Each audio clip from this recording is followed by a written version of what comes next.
제가 지난주에 우리가 함께 또 말씀을 나누면서 또 새 가족을 또 훈련하면서 얼마나 또 놀라운 일들이 있었는지 모르겠습니다.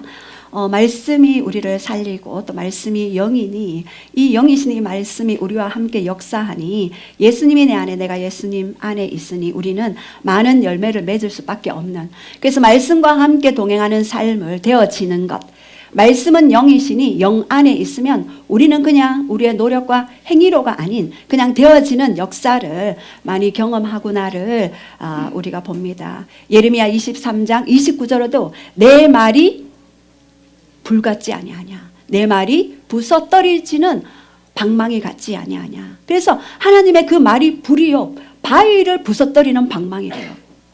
여러분, 바위 부서뜨리려면은 포크레인 와야 합니다. 예. 사부님한테 전화해서 포크레인 한 대 보내주십시오 해서 바위를 부서뜨려야지 말이 되는데, 이 하나님의 말씀이 그 바위를 부서뜨리는 방망이가 되어진대요. 어떠한 경관진도 파할 수 있는 강력한 권세의 능력을 가진 창조적인 말씀. 말씀은 창조의 권능을 가졌죠. 그래서 말씀을 가진 자는 이 불이요 방망이가 되어지는 그런 권세와 능력을 가지게 된다. 그래서 우리 마가복음 9장 23절에 어떻게 말씀드렸습니까? 할 수 있거든이 무슨 말이냐, 믿는 자에게는 능치 못할 일이 없다라고 그렇게 말씀하셨죠. 믿는 자에게는 능치 못할 일이 없다. 누가복음 1장 37절에도 주여 말씀대로 내게 이루어지이다. 믿는 자에게 능하지 못할 말씀이 있겠느냐, 마리아에게 이야기했을 때 마리아는 말씀대로 내게 이루어지이다라고 그렇게 말씀했습니다. 그래서 마가복음 11장 23절 24절에도 내가 이 산을 들어 바다에 던지라 하고 그 말하는 것이 이루어질 줄 믿으면 그대로 되리라. 그래서 이 말씀하는 대로 믿는 자에게는 그대로 되는 역사. 그래서 기도하고 구하는 것은 이미 받은 줄로 믿으라. 그리하면 그대로 되리라. 그대로 되리라. 여러분이 이미 기도하고 구한 것을 어떻게 하나요? 믿음으로 취하면, 믿음으로 받으면 이미 그대로 되어진다 라고 그렇게 말씀드렸습니다. 그래서 로마서 10장 9절에도 내가 믿으면 구원을 받으리라.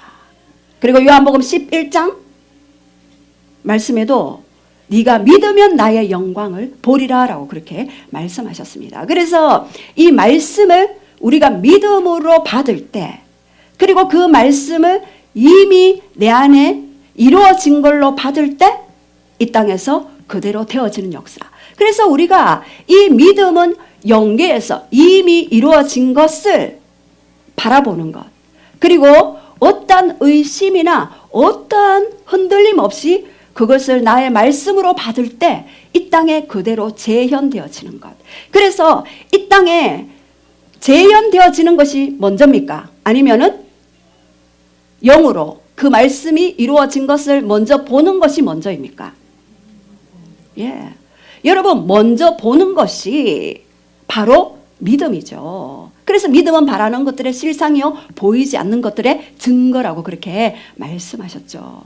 그래서 우리가 이 말씀을 대할 때 살아있는 말씀, 생명의 말씀, 내게 주시는 말씀, 오늘도 역사하시는 말씀, 이 말씀을 통해서 창조적인 권능과 힘을 부어지는 것, 그것을 여러분이 가지셔야 하는데 그냥 되지 않습니다. 여러분이 일주일 내도록 다른 것 바라보고 뉴스도 한번, 뉴스는 봐도 되죠. 24시간 딴 생각하다가 주일날 내가 한번 해보리라 이러면은요 오후 예배 다 끝날 때쯤 임재가 옵니다. 저 많이 경험했습니다. 그러나 여러분이 매일매일 말씀과 동행하고 매일매일 기도할 때 주일날 그냥 바로 키보드 누를 때 벌써 임재가 확 오는 것 많이 경험하시죠? 예. 그래서 마가복음 9장 29절에는 기도 외에는 이런 유가 나갈 수 없다. 기도 외에는 이런 유가 나갈 수 없다. 그래서 여러분이 매일매일 여러분의 영을 갈고 닦을 때 여러분의 이 땅에서 이미 이루어진 하나님의 나라, 이미 이루어진 하나님의 말씀을 취하며 걷게 될 것입니다. 그래서 오늘 우리 마가복음 14장을 우리가 좀 계속해서 마가복음 묵상하면서 예수님이 이 땅에 공생에 그리고 고난과 십자가의 죽으심과 그 부활하시면서 승천하신 사건들을 말씀해 주셨어요. 그래서 우리 마가복음 14장 3절부터는 마리아가 향유 옥합을 깨뜨리는 그런 말씀이 나오죠. 마리아가 자신의 전부인 순전한 나드 한 옥합을 그 향유를 예수님께 그냥 부어드렸어요. 왜요? 너무나 사랑했기 때문에. 왜요? 예수님이 너무나 원했기 때문에. 그런데 그 마리아의 그 작은 섬김이 아니죠. 1년치 품삯이 되는 그 300데나리온 되는 그 향유 옥합을 부었을 때 얼마나 다른 사람 눈에는 아깝게 여겨졌어요. 여러분 1년치 연봉 얼마입니까? 예. 그 연봉 되는 것을 예수님 머리에 부었다니까요. 그러니까 제자들과 그것을 주위에 있는 사람들이 너무나 저 가난한 자들에게 팔아서 나눠줘도 너무나 아까운 돈이다라고 그렇게 이야기했죠. 근데 예수님은 놔둬라. 이 여인이 하는 일은 곧 나의 장례를 준비하는 것이다라고 그렇게 말씀하셨습니다. 그래서 마리아의 그 마음을 다한 그 섬김이 예수님에게는 예수님의 장례를 미리 예비하는 예언적인 표징이 되었죠. 브린나는 어떻습니까? 브린나가 한나를 계속해서 핍박했죠. 아이 못 낳는다고. 그렇게 핍박했을 때 그 한나는 너무나 그것이 서러워서 성전에 가서 아이 달라고 그렇게 눈물로 기도했죠. 그때 누가 출생했습니까? 사무엘이 출생했는데 이 사무엘은 한 나라의 사사기 시대를 종말시키고 하나님의 새로운 역사를 일으키는 왕정 시대를 여는 그런 길목에 있던 선지자가 되었죠. 여러분 우리의 작은 섬김, 작은 기도가 하나님 나라에서는 엄청난 파워풀한 예언적인 표징이 되어집니다. 그래서 우리는 그냥 했던 이 행동 그리고 말 한마디가 하나님 나라에서는 강력한 의미 있는 예언적인 표적, 능력, 권세가 부어지는 그런 사건일 수 있습니다. 그래서 오늘 내가 부른 이 찬양 하나가 하나님 나라의 그 영계에 놀라운 그런 권능과 은혜를 풀어놓는 그러한 사건이 되어지는 것입니다. 그래서 여러분 오늘 제가 우리 함께 성찬식도 하고 또 예수님과 또 하나 되는 그런 시간을 가질 텐데요. 우리 마가복음 14장 22절에서 26절 말씀을 우리 6월절 직전에 6월절 날 예수님이 돌아가셨어요. 근데 예수님이 6월절 전날 밤에 제자들과 함께 6월절 만찬을 행하시는 것들을 기록해 놓으셨어요. 그래서 이 6월절 이 빵과 잔의 의미를 설명하면서 예수님의 십자가의 그 죽으심이 어떠한 죽음인지 그것을 풀어놓았어요. 그래서 우리가 어떻게 그 말씀을 취하느냐에 따라서 여러분의 인생이 바뀌어지는 분기점이 되어질 것을 믿습니다. 저도 이 성찬식을 통해서 제 인생이 완전히 바뀌어졌어요. 제 인생의 패러다임이 완전히 바뀌는 그런 역사적인 일들이 저에게 일어나게 되었습니다. 그래서 마가복음 14장 21절에도 보면은 예수님이 제자들의 배반을 예고하면서 그 제자, 예수님을 판 그 제자에게는 나지 않으면 더 좋았을 것을 이라고 이야기했죠.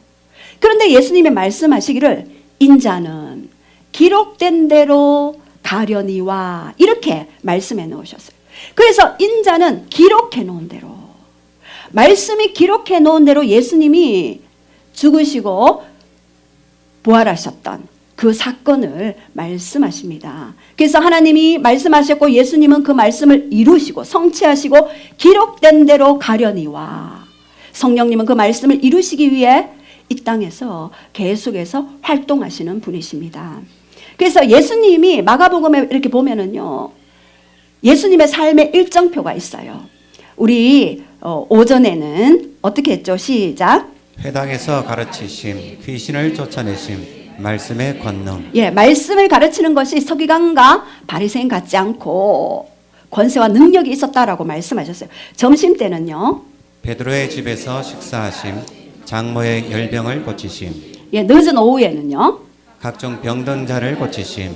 자유하게 하심. 예, 그리고 자, 이렇게 오전, 점심, 늦은 오후 예수님은요 계속해서 사역하시고 고치시고 귀신을 내어 쫓으시고 그리고 말씀을 전하시고 전파하시고 하는 그러한 일들을 하셨죠. 자, 그런데 새벽에는 어떻게 했습니까? 일어나 기도하심. 예, 일어나 기도하셨어요. 마가복음 1장 35절에 39절에도 보면은요 새벽 미명에 예수께서 일어나 한적한 곳에 가서 기도하셨다. 이렇게 많은 일정들이 있었지만 예수님이 육으로 이 땅에 오셨기 때문에 하나도 그 말씀이 떨어지지 않고 다 이루신 이유가 바로 여기에 있습니다. 일어나 한적한 곳에 가서 기도하셨다는 거. 그래서 예수님의 그 일정표의 모든 원칙은 급한 것보다 중요한 것에 바로 포커스를 두는 거죠. 여러분 삶에 얼마나 급하십니까? 일어나서 일터에 가야 되죠. 일터에 가서 손님들 맞이해야 되죠. 뭐 바쁘게 여러분의 일상을 지내게 됩니다. 매일매일 여러분은요 급한 일들이 여러분의 삶 속에 있게 될 거예요. 그러나 예수님이 가장 중요하게 생각하신 일들이 바로 새벽 미명에 일어나 한적한 곳으로 가서 기도하신 것. 그것을 예수님이 가장 중요하게 생각하시고 가장 큰 원칙으로 생각하셨죠. 그때 어떻게 되었습니까? 예수님이 하늘의 뜻을 이 땅에 풀어내는 데에 한치의 오차도 없이 기록된 대로 가려니와 그 말씀을 이룰 수가 있었던 것입니다. 그래서 하루의 모든 중심을 하나님과의 그 교제에 중심을 두셨습니다. 급한 것부터 막 처리한다고 바쁘게 분주하게 뛰어다니는 것이 아니라 가장 중요한 것부터 먼저 처리하고 그 다음에 하나님이 보여주시는 것, 순차적으로 했던 것들을 봅니다. 그래서 여기에서 나타나는 동사가 있죠. 일어나 가사 기도하시더니 그리고 물러가사 기도하시더라. 이 공통적인 시제는요 현재 완료형입니다. 한 번만 그렇게 한 것이 아니라 습관적으로 반복적으로 그렇게 했다라는 그런 의미가 있습니다. 저도 습관적으로 그냥 일어나요. 그리고 반복적으로 기도합니다. 왜요? 저는 영의 세계를 보았습니다. 여러분 영의 세계가요 호락호락하지 않아요. 미국에도 사탄주의자들이 있죠. 사탄주의자들은요 동물을 잡아서 그 피를 내어서 원샷합니다. 왜요? 그 피를 마실 때 어둠이 자기 안에 들어오게 되고 어둠과의 연합 하나됨으로 그 영이 빠져나가서 저 교회에 부흥한다. 빨리 가서 그 교회에 기도 못하도록 방해하라. 첫 번째 작전, 리더를 잡아라. 리더의 마음을 흔들려 놔라. 그리고 기도하는 자들의 마음을 혼미케 해라. 첫 번째 대상이 바로 리더입니다. 제가 예전에 사역할 때도 아주 오래전이죠. 제가 예수님의 보혈의 피, 보혈의 피를 뿌리고 바르고 덮는 일을요. 새벽부터 가서 밤늦게 잘 때까지도 오로지 그 교회 그 공동체에 그 보혈로 덮는 기도를 했습니다. 그런데 그 교회에는요. 통로가 뚫렸어요. 죄의 통로. 근데 제가 중보 기도를 엄청 보혈로 뿌리고 바르고 덮습니다. 그리고는 어느 날 너의 기도에 손을 내려라. 이제는 내가 할 때다. 너는 가라. 제가 깜짝 놀랐어요. 그래서 하나님 안 됩니다. 아니 너 때문에 일을 할 수가 없어. 손을 내려라. 제가 울면서 기도에 손을 내리고 갔습니다. 그때 완전히 그곳이 모든 죄들이 드러나기 시작했어요. 그리고 제가 1, 2주 후에 거기 갔을 때 수장 되시는 분이 그렇게 말씀하셨어요. 복덩이가 빠져나가니 교회가 어려움을 겪습니다. 제가 그때 생각했습니다. 복덩이. 그때 알았습니다. 아, 보혈의 피로 뿌리고 바르고 덮어주는 그 기도를 할 때 하나님 나라의 그 복의 통로로서의 그 기능을 수행할 수 있도록 어둠에게서부터 보호되는 놀라운 권세와 능력이 부어지는구나를 알게 되었습니다. 그때 확실하게 경험했습니다. 그래서 여러분은요, 일어나시자마자 보혈의 그 피의 권세를 주장하시기 바랍니다. 오늘 제가 성찬의 의미를 여러분과 잠깐 나누고 피의 권세에 대해서 말씀드릴 텐데요. 여러분 그 피의 권세를 내 삶의 목적으로 그리고 그것을 강력하게 주장할 때 여러분은 이전의 삶에서 벗어날 수가 있는 것입니다. 그래서 이 성찬을 할 때 여러분 사탄도 사탄주의자들이 동물의 피를 부어서 피의 권세가 있다는 걸 알고 그래서 산부인과에 어린이 유괴 사건들이 엄청 많았어요. 어린아이의 피가 가장 순수하고 맑다. 어린아이 유괴해서 그 피를 내어서 그 아이를 살해해서 피를 마시는 그런 사건. 그러면은요 점점 걔네들이요 강해져요. 어둠을 행사할 수 있는 능력. 그래서 가서 죄를 뿌리고 음란을 뿌리고 중독을 뿌리고 가난을 뿌리고 악한 것들을 뿌리고 가는 일들을 사탄주의자들이 한다고요. 그래서 우리는 사탄은요 짝퉁이에요. 짝퉁. 하나님의 것을 흉내내거든요.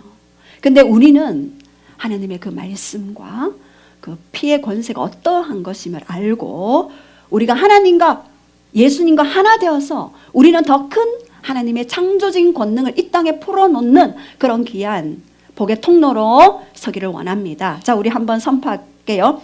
나는 복의 근원입니다. 나는 복의 근원이다. 예. 여러분 이거 굉장히 중요합니다. 저는 어릴 때 내 인생이 저주받은 인생인가? 나는 왜 이 가정에 태어났는가? 예. 다른 친구들 교회 갔는데 다 4대 5대야. 또 2대야. 나는 뭐지? 예. 그런데 어느 날 하나님께 제가 울부짖었어요. 하나님 이러실 수 있습니까? 내가 이 가정에 태어나고 싶어서 태어났습니까? 왜 나를 이 가정에 보내셨습니까? 라고 했을 때 하나님이 말씀하셨어요. 너는 아브라함이다. 야, 여기서 신앙 1대들 한번 손 들어 봐 주세요.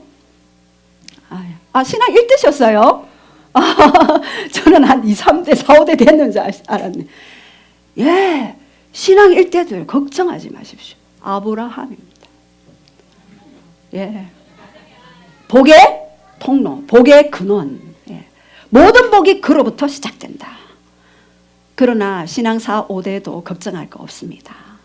예, 그들은 그 복의 근원의 근원이 될 것이니까요. 예, 이렇게 우리는 이제는 복의 근원자로 살아갈 때 이제 예수 피의 권세가 어떤 피의 권세인지 여러분이 알면은요, 여러분 속에 있었던 그 모든 어둠이 떠나가고 여러분 속에 있었던 모든 과거가 바뀌어져요.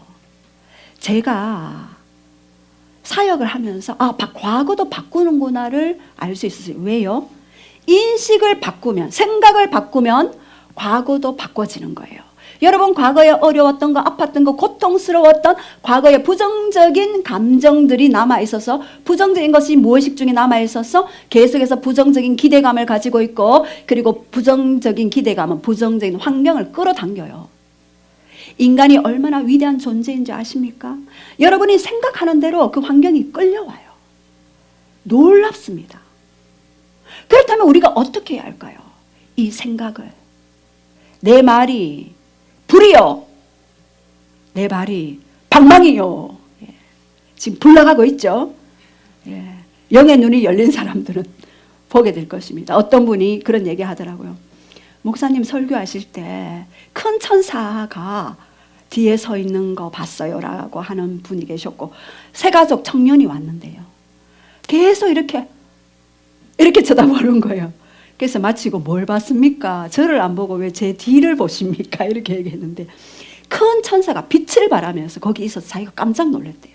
교회 처음 나온 사람이었어요. 청년이었는데. 그래서 제가 제가 느끼고 또 생각했던 게 맞구나. 그때 경험하게 되었습니다. 그래서 여러분들이 이 성찬식 한 번만 잘 드려도 여러분의 인생이 완전히 바뀌어집니다. 그래서 성찬식의 유래는요, 출애굽기 12장 13절에 내가 피를 볼 때에 넘어가리니 재앙이 너에게 내려 멸하지 아니하리라. 너희는 이 날을 기념하여 여호와의 절기를 삼아 영원한 규례로 삼을지니라 라고 출애굽기 12장에 말씀하셨어요. 그래서 이제 6월절이 시작되는 시점이 예수님 오시기 BC 1440년, 하나님이 모세에게 명령하셨고, 모세는 어린 양을 그 식구를 위해서 잡아서 피를 흘려서 그 문 앞에, 그리고 좌우 문설주에 문 임방에 틈이 없도록 쫙 발랐어요. 틈이 있으면 죽음의 영은 뭡니까? 락, 바람처럼 그냥 틈 있는 데 들어가는 거예요. 그래서 틈이 없도록 다 발라라. 그래서 죽음의 영이 지나갈 때, 그 죽음의 영이 피가 있을 때는 죽음의 영이 건드릴 수 없었습니다. 이렇게 흠없고 1년 된 숫소 어린 양을 잡아서 좌우 임방 문설주에 발랐을 때 어둠의 영, 죽음의 영이 지나가는 사건이 바로 유월절 사건인데요. 이 유월절 사건을 예표하기 위해서 유월절 어린 양으로 오신 예수 그리스도, 그분의 피가 우리를 죽음의 영이 지나가도록 하는 그러한 역사가 있게 됩니다. pass over, 지나가다 넘어가다, 그러한 의미죠.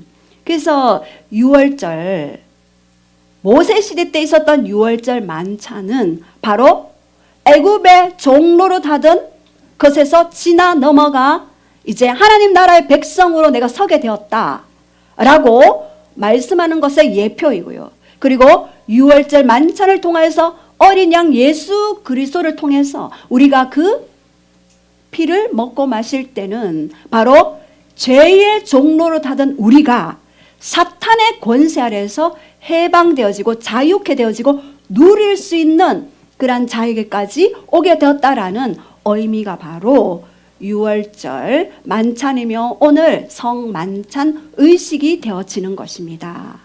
그래서 이제 유월절 저녁에 잡아서 문설주에 바름으로써 이스라엘 백성들의 사망을 면하게 한 것처럼 우리 인간을 영원한 사망에서 건져내실, 이제는 지옥 불에 들어가는 것이 아니라 영원한 천국에서 함께 영원히 함께 살게 하실 그분을 믿는 그러한 권세, 그 해방의 자유를 누리고 살아가는 그러한 자들이 되었음을 기념하라라고 했습니다. 그래서 이스라엘 백성들에게도 이 유월절을 너가 기념하여 기억하고 이것을 규례로 만들어서 지켜라라고 말씀하셨듯이 오늘 우리도 성만찬을 통하여서, 성찬식을 통하여서 그러한 의식들을 행할 것입니다. 그래서 성찬식의 영적 의미는요, 과거, 현재, 미래가 하나가 되는 거예요. 여러분, 과거에 예수님이 이 땅에 오셨죠. 그러나 그 사건이 바로 오늘의 사건이에요. 그리고 미래에 우리가 영원한 천국에 들어갈 사건이지만 내가 그것을 믿음으로 취할 때 바로 오늘의 사건이 되어지는 것입니다. 그래서 4차원에서는요, 시공간적인 개념이 없어지는 것입니다. 그래서 여러분이 믿음으로 취할 때 미래를 현재로 당겨온다고 제가 말씀드렸습니다. 그리고 믿음과 소망과 사랑이 함께 합쳐지는 것이며 성부와 성자와 성령님이 한자리에서 우리를 이끌어 가시는 것, 우리를 새로운 정체성으로 회복시켜 주시는 그 사건이 바로 성찬식을 통하여 일어나게 되실 것입니다. 그래서 예수님께서 자신을 하늘에서 내려온 산떡이라고 그렇게 말씀하셨죠. 이제 그 하늘에서 내려온 그 산떡이신 예수 그리스도를 우리가 먹고 마실 때 우리 안에 예수님과 하나가 되어지는 것입니다. 그래서 이 성찬식은 예수님이 찢기고 그리고 채찍에 맞으신 그 몸을 먹는 것이며, 그리고 예수님이 보혈의 피를 흘리셔서 우리가 그 피를 마시는 것이 바로 이 성찬식을 거행하는 것이다 라고 그렇게 말씀하셨습니다.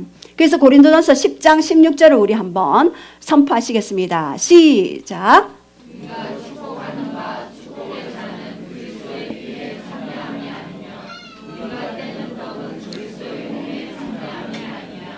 예, 여기에서 우리가 축복하는 바 축복의 자는 그리스도의 피에 참여함이고 우리의 때는 떡은 바로 그리스도의 몸에 참여하는 것이 된다라고 그렇게 말씀하셨습니다. 이것은 바로 예수님과 하나 되는 의식입니다.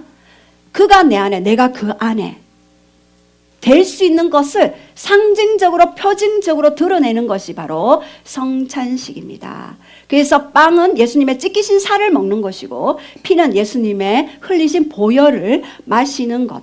그래서 하나로 연합된다라는 그런 의미가 있는 것입니다. 그래서 이제 예수님의 떡을 먹는 것은 예수님의 몸을 먹는 것이고 예수님의 포도주를 먹는 것은 그의 피를 마시는 것이며 그래서 우리는 그분 안에 들어가고 그분이 내 안에 들어오는 그래서 하나로 연합되어서 이 땅에 예수님처럼 예수님이 이루신 그 남은 사역을 이루어내는 그러한 자가 될 것입니다. 자, 그렇다면 이 떡과 잔의 의미를 우리가 좀 보겠습니다. 첫 번째 떡의 의미를 보겠습니다. 22절. 자, 우리 저를 봐주세요. 자, 예, 저를 이렇게 봐주세요. 예. 예. 자, 이 떡은, 자, 읽어주세요. 선포해 주세요. 여러분, 말씀 선포할 때요. 내가 내 영에, 내 생각에, 내 감정에, 내 의지에 들을 수 있도록 큰 소리로 선포하시기 바랍니다. 시작. 그들이 먹을 때 예수께서 떡을 가지사 축복하시고 떼어 제자들에게 주시며 이르시되 받으라 이것이 내 몸이니라 하시고 예, 6월절 전에 예수님이 십자가 못 박히시기 전에 제자들과 함께 6월절 만찬에 참여하셔서 떡을 주시면서 이것은 뭐라 그랬습니까? 내 몸이다. 내가 찢기고 뜯기고 상한 나의 몸이다 라고 그렇게 말씀하셨어요. 그래서 그 떡을 먹을 때 요한복음 6장 35절에 시작. 예수께서 이르시되 나는 생명의 떡이니 내게 오는 자는 결코 줄이지 아니할 터이요 나를 믿는 자는 영원히 목마르지 아니하리라. 예, 여기서 내가 곧 생명의 떡이다. 그런데 내게 오는 자는 절대 어떻게 한다고요? 줄이지 아니한다. 예수님이 공급자이시다. 예수님이 진정한 공급자이시다. 너가 일터에서 일하지만 너가 열심히 땀을 흘리고 수고하지만 진정한 공급자는 바로 예수 그리스도이심을 고백하고 믿고 선포하는 자에게는 예수님의 공급이 끊이지 않고 있게 될 것입니다. 어떠한 경제적인 환란에서도 여러분은 이것을 기억하시고 명심하시기 바랍니다. 그분은 여러분의 공급자이시고 공급원이시고 공급의 기초가 되십니다. 여러분 아무리 열심히 새벽부터 밤늦게까지 일해 보십시오. 예수님이 지키지 않으면은요 손가락 사이로요 이렇게 끌었는데 다 포크레인으로 끌었는데 포크레인 사이로 다 나가는 거예요. 여러분 영의 세계는 정직합니다. 공급원자 바로 예수님이 나의 생명의 떡이십니다. 예수님이 나의 공급자이십니다. 선포하는 순간 포크레인 사이로 갈퀴에 예수님이 빠져나가는 것들을 다 보호해 주시죠. 자, 이렇게 예수님이 나의 공급자임을 나타내는 것이 바로 그분의 떡이신 몸을 먹는 것입니다. 자, 그렇다면 성찬식 중에 떡은 예수님의 몸을 먹음으로써 우리의 공급자이심을 표현하시는데요. 먹음은 하나 되는 것입니다. 우리가 음식을 취할 때 그것이 내 살이 되고 조직이 되고 인대에 뼈에 근육에 피부에 스며드는 거죠. 그래서 먹으면 하나 되는 것이고 하나 되는 것은 곧 내가 예수님의 신부가 되는 것이다 라는 의미입니다. 그래서 유대인은 유월절을 지킴으로써 어떻게 했습니까? 나는 하나님의 백성입니다 라는 것을 영계에 선포하는 거예요. 그러면 바로도 손을 못 대는 거죠. 그런데 우리가 그 떡을 먹을 때 영계에 나는 예수님의 것입니다. 나는 예수님의 신부입니다 라고 선포하는 것이기 때문에 사탄이 손을 댈 수 없는 것입니다. 그래서 우리는 예수님의 신부로 마지막에는 어린 양의 혼인 잔치에 들어가게 될 것이죠. 먹는 것은요, 하나됨이고 연합이고 결혼 관계에 들어간다는 의미입니다. 영적인 의미가 바로 그것입니다. 자, 그렇다면 이 잔은요, 23절, 24절. 자, 우리 큰 소리로 잔 우리 한번 선포하시겠습니다. 시작. 또 잔을 가지사 감사 기도하시고 그들에게 주시니 다 이를 마시매 이르시되 이것은 많은 사람을 위하여 흘리는 나의 피 곧 언약의 피니라. 예, 여기에서 보면요, 많은 사람을 흘리는 나의 피 곧 언약의 피다라고 그렇게 말씀하셨어요. 고린도서 11장 23절과 25절에도요, 예수님께서 너희를 위하는 내 몸이니 이것을 행하여 나를 기념하라. 떡은 내 몸이고 피는 너와 세운 새로운 언약이다라고 그렇게 말씀하셨어요. 옛 언약은 어디에 세워졌나요? 돌판에 세워졌죠. 새 언약은 우리 마음판에 세워지는 것이고, 옛 언약은 동물의 희생 제사의 피를 의미했고, 새 언약은 예수님이 화목제물로 오셔서 그 피를 먹는 자들은 단번에 영원히 온전케 하신 그 예수 그리스도를 마심으로써, 그 피를 마심으로써 우리는 새 언약에 들어간 거예요. 그래서 이제는 동물의 피를 잡을 필요도 없고, 이제는 한 분이신 예수 그리스도를 믿음으로써, 그리고 그 성찬에 참여하는 그 포도주를 마심으로써 그분의 피를 마시는 새 언약의 사람으로 회복된 것입니다. 그래서 히브리서 13장 20절 우리 한번 선포하시겠습니다. 시작. 양들의 큰 목자이신 우리 주 예수를 영원한 언약의 피로 죽은 자 가운데서 이끌어내신 평강의 하나님이, 예, 양의 큰 목자이신 우리 주 예수 그리스도를 영원한 언약의 피로 죽은 자 가운데서 이끌어냈다라고 그랬습니다. 이 피는요, 우리를 영원한 언약 안으로 들어가게 하는 거예요. 아담과 하와가 범죄했을 때 바로 동물의 피를 흘려서 가죽 옷을 입혀주셨잖아요. 그리고 아벨도 양의 첫 새끼를 들여 피를 흘려서 제사를 드렸잖아요. 그리고 창세기 22장에 번제할 어린 양을 드렸던 것들을 표적으로 나타냈죠. 아브라함이 이삭을 드릴 때, 그 다음에 출애굽기 12장에 6월절 어린 양을 말씀하셨죠. 그리고 민수기 28장 3절에도 흠없는 어린 양의 피를 흘려서 조석으로 아침 저녁으로 번제, 상번제, 번제를 드려라, 제사 드려라 라고 했고, 그 어린 양이 요한복음 1장 29절에 세상 죄를 지고 가는 너의 죄, 나의 죄, 다 예수님의 몸에 그 죄를 담당하시고 피를 흘리심으로써 어린 양으로서의 죽음을 맞이하셨죠. 그래서 이제 예수님의 그 피는 우리에게, 그 피를 마실 때 그 피가 우리의 모든 더러운 옛 죄악들, 옛 습성들, 옛 가치관, 사고 체계들을 다 씻어 내리게 됩니다. 자, 그렇다면 이 피의 권세가 중요한데요. 여러분이 얼마나 이 피의 권세를 취하고 믿느냐에 따라서 여러분의 인생의 질이 달라집니다. 삶의 수준이 달라집니다. 요한복음 19장 30절에 우리 한번 선포하시겠습니다. 시작. 예수께서 신포도주를 마신 후에 이르시되 다 이루었다 하시고 머리를 숙이니 영원히 떠나가시니라. 저는 믿음의 초창기 시절과 그리고 기도를 계속하면서 말씀을 하나님이 깨닫게 하시는 그러한 수준들이 많이 달라졌어요. 제가 이 요한복음 19장 30절의 말씀을 읽는데 제 머리에 전구가 탁 켜졌어요. 아, 예수님이 십자가에서 다 이루셨다. 테텔레스타이, 너의 모든 죄와 저주와 가난과 질병의 값을 다 짊어졌고 다 이루었다.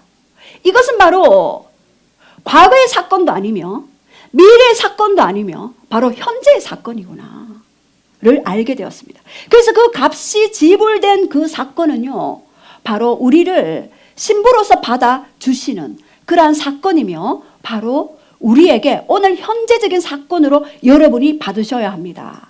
그럴 때 미래도 달라지게 되는 것입니다. 그렇다면 이 피의 권세 첫 번째는요, 죄사함의 능력인데요. 우리 에베소서 1장 7절 우리 한번 선포하시겠습니다. 시작. 우리는 그리스도 안에서 그의 은혜의 풍성함을 따라 그의 피로 말미암아 속량 곧 죄사함을 받았느니라. 여러분, 예수님의 이 피는요, 여러분의 그 모든 죄, 나의 죄, 그것들을 사할 수 있는 권세가 있어요. 제가 예전에 어떤 분이 굉장히 몸이 아파서 기도하는데 거품을 무시면서 쓰러지셨어요. 그래서 그분을 일으켜서 사역을 하는데 그분이 말씀하셨어요. 자기는 너무나 밤에 잠도 못 자고 가위 눌리고 너무나 고통스럽대요. 그래서 이제 예수님의 이름으로 이제 어릴 때에 그런 이제 치유 사역을 하고 악한 영이 드러나기 시작했어요. 그래서 언제 들어갔냐 했을 때 자기가 중학교 1학년 때 친구들이 유튜브로 음란 동영상을 봤는데 자기는 옆에서 그냥 이렇게 봤대요. 안 보는 척 하면서 이렇게 봤는데 그때 들어갔지. 이렇게 얘기하는 거예요. 그래서 제가 그때 너무 놀랐죠. 와, 눈으로 그냥 곁눈질해서 봤는데 어떻게 거기 들어갔지? 그래서 예수님의 이름으로 나오라고, 떠나가라고 얘기했을 때 그분이 싫어 못 나가 그러더라고요. 그래서 예수님의 피의 권세로 명령하노니 떠나갈지어다 하니까 그 피 얘기하지 마, 그 피 싫어 이렇게 얘기하더라고요. 그래서 제가 귓속말로 예수님의 피 이렇게 얘기했거든요. 그러니까 그 피 얘기 좀 하지 마, 나 그 피 안 돼, 싫어 그러면서 가면 될 거 아니야 이러면서 이제 떠나가는 그러한 사건들이 있었습니다. 그래서 제가 악한 영은 피를 제일 싫어하는구나. 그래서 내 안에 어둠들 또는 우리 가게의 어둠들 예수 피를 주장해야 되겠다. 그랬을 때 이 죄는 사단의 먹잇감이 되거든요. 그래서 사단이 합법적으로 들어올 수 있는 통로를 확 열어놔버려요. 그러면 이 죄를 사함받을 수 있는 것은요, 아무리 열심히 헌신하고 봉사하고 해도 이게 해결되는 게 아닙니다. 어떻게 됩니까? 바로 피를 주장해야 돼요. 여러분은 예수님의 그 피의 능력으로 나는 죄 사함받았습니다, 나는 깨끗게 되었습니다 라고 선포하는 순간 그 피의 효력으로 악한 영들이 들어왔으나, 한 길로 들어왔으나 아유 안 돼 그러면서 7길로 도망가게 됩니다. 그래서 예수님의 피를 주장하시기 바랍니다. 히브리서 9장 22절에도 말씀하시죠. 시작.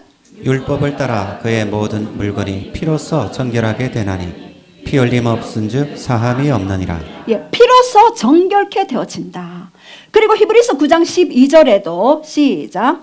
염소와 송아지의 피로 하지 아니하고 오직 자기의 피로 영원한 속죄를 이루사 단번에 성소에 들어가셨느니라. 죄질 때마다 염소 잡고 죄질 때마다 송아지 잡고 양 잡고 비둘기 잡고 늘 그렇게 하는 것이 아니라 이제는 내가 가야 되겠다.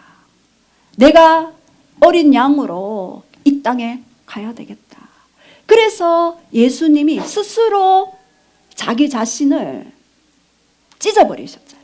자기 자신에게 모든 죄를 전가시키고 자기의 피로 영원한 속죄를 이루게 되었고 단번에 어떻게 했다고요? 성소에 들어가셨다라고 그렇게 말씀하셨어요. 그래서 로마서 3장 25절에도 시작. 이 예수를 하나님이 그의 피로써 믿음으로 말미암는 화목제물로 세우셨으니 이는 하나님께서 길이 참으시는 중에 전에 지은 죄를 간사하심으로 자기의 의로우심을 나타내려 하심이니. 여기에서 하나님이 그의 피로써 믿음으로 말미암는 화목제물을 삼으셨다. 그래서 하나님이 길이 참으시는 중에 얼마나 4,000년을 기다렸어요. 그리고 예수님을 보내주시고 전에 지은 죄를 관가하심으로써 자기의 의로움을 삼으셨다. 그래서 자기의 아들에게 핏값을 지불케 하심으로써 우리를 의롭게 하신 거예요. 그래서 우리는 우리 스스로 의롭게 되려고 노력하는 것이 아니라 그분의 핏값 때문에 내가 이미 어이로워졌다입니다. 이것이 바로 의식입니다. 여러분이 의식을 잘 하셔야 돼요. 내가 노력으로 행위로 어이로울 수 없습니다. 믿음으로. 그분이 화목제물이 되셨다. 믿음으로 나는 이미 어이롭게 되었습니다라고 주장하고 선포하셔야 합니다. 그래서 요한일서 1장 7절에도 시작. 그가 빛 가운데 계신 것 같이 우리도 빛 가운데 행하면 우리가 서로 사귐이 있고 그 아들 예수의 피가 우리를 모든 죄에서 깨끗하게 하실 것이요. 예, 예수님이 빛 가운데 계셨어요. 그리고 우리도 빛 가운데 행하면 우리가 서로 사귈 수 있대요. 그분과 내가 사귐이 이루어지고 그 아들 예수의 피가 우리를 모든 죄에서 깨끗하게 되는 거예요. 그래서 우리의 모든 죄를 용서받기 위해서 내가 뭔가 열심히 하나님 앞에 가서 하는 것이 아니라 믿음으로 그것을 받아들일 때 우리는 되어지는 역사를 볼 수가 있는 것입니다. 그래서 사단이 이제는 우리의 죄를 본다 할지라도 내가 그 피를 의지하여 나아갈 때 사단이 손을 뗍니다. 그리고 중보기도 하실 때 여러분의 자녀들, 여러분의 가족들 또한 열방의 민족들을 위해서 기도하실 때 그 피를 가지고 가십시오. 그럴 때 놀라운 일들이 있게 되는 것입니다. 제가 우리 둘째 아들이 있는데요. 그 아들이 너무나 착하죠. 너무나 순하죠. 너무나 온유하죠. 그 아들이 저에게 한 번도 저를 속상하게 한 일이 없습니다. 그래서 눈으로 속노도 안 아픈 그런 아주 성품 좋은 그런 아들이었죠. 근데 한 가지 저에게 제가 이런 간증을 하게 돼서 좀 아들한테는 죄송하지만 운동을 너무 좋아하는 거예요. 그래서 이 아들도 갈등이 있는 거예요. 열심히 뭔가 하고 싶지만 운동이 또 좋으니까 열심히 공을 던지고 농구 선수가 되지는 못할지언정 공이나 던지자 이러면서 공을 열심히 던졌죠. 근데 그날도 제가 그랬습니다. 이제 그 마지막 시합이 있대요. 그래서 제가 그 시합을 포기했으면 좋겠구나. 아니요, 마지막으로 나갈게요. 그리고 포기하겠습니다. 근데 새벽에 기도하는데요. 하나님 어떡해요? 안 갔으면 좋겠는데 어떡해요? 했는데 갑자기 확 넘어지는 그냥 기도 중에 환상이 하나 탁 비춰지면서 넘어졌어요. 그래서 보혈의 피! 그러면서 뿌렸는데 이미 넘어졌어요. 그리고 쩔뚝거리는 그 목발 짚고 오는 모습이 비춰졌어요. 그리고 오후 3시가 돼서 벨 소리가 딱 울렸어요. 허니, 일이 있구나. 전화를 받았어요. 엄마 나 아킬레스건 나갔어요. 그러더라고요. 그리고는 병원에 이제 수술을 하고 입원을 했죠. 예. 그리고 왜 입원을 시켰느냐? 하나님과 단둘이 은밀한 시간을 가지기 위해. 최상의 시간이다. 저는 속으로 할렐루야. 이제 하나님이 일하시는군요. 예. 누가 아들 아킬레스건 그 끊어졌는데 깃발 부모가 누가 있겠습니까? 마음은 아팠죠. 그러나 제 영은 하나님이 하실 일들을 알기 때문에 이 기쁨이 왔어요. 그러면서 그곳에 장막을 치고 하나님과 은밀한 교제가 시작되었어요. 그리고 여러분들에게 많은 어떤 감정이 있지만 어제 그 얘기를 최종적으로 하더라고요. 엄마 너무 감사하다고. 내가 이게 아킬레스건이 안 끊어졌으면 나는 아직도 공 던지고 있었을 거예요.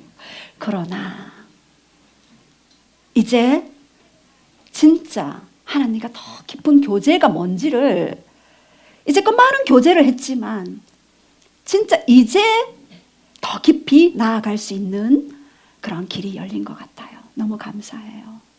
그러면서 또 감사 기도를 하더라고요. 제가 이미 지나갔기 때문에 이제 이런 간증을 할 수 있습니다. 그래서 그 아이가 이제 하나님 나라를 위해 찬양하는 사람이 되고 싶어요.